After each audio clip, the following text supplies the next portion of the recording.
We've all been there, right? Haunted by something that happened yesterday, or maybe last week, or even years and years ago. These things, they can feel like a shadow that just follows you around, kind of shaping how you feel and act today.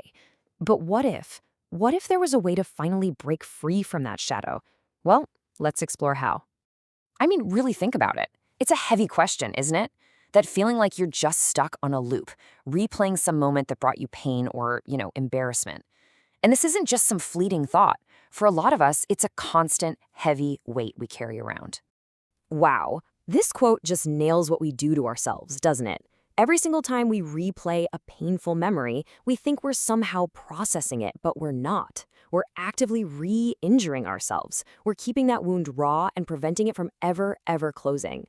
Sometimes we even get our friends to join in, right? We share the story, and then everyone's just sitting around scrubbing their wounds together.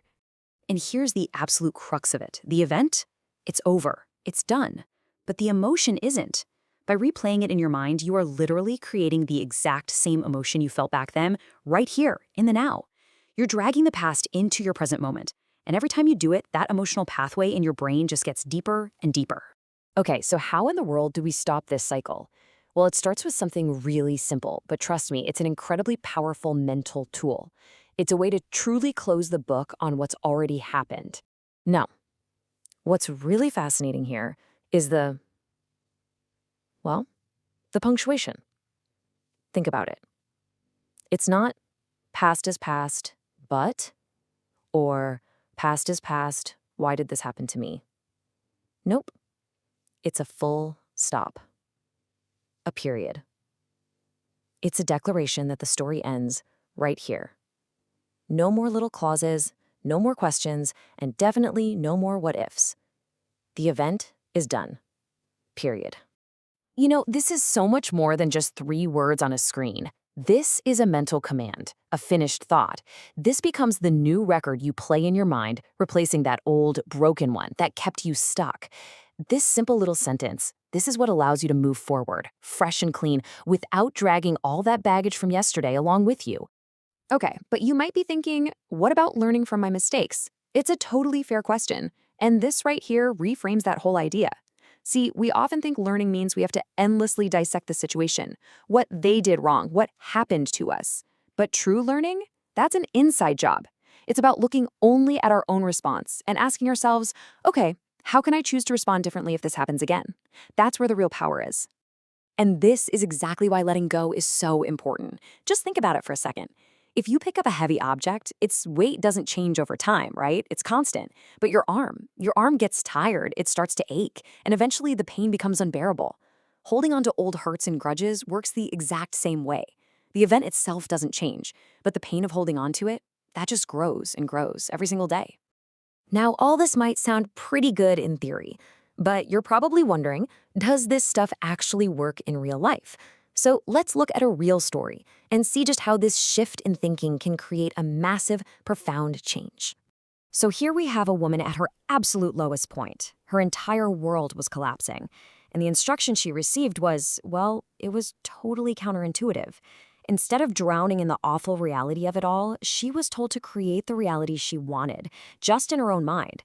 So she started repeating the thought, everything is fine. For days, it felt like a lie. It was a mechanical struggle, but she kept at it. And then, a month later, even after her husband had actually left, something inside her just shifted. Her mind became stable. And that's when the really remarkable part happened. Her husband called her, sensing this change.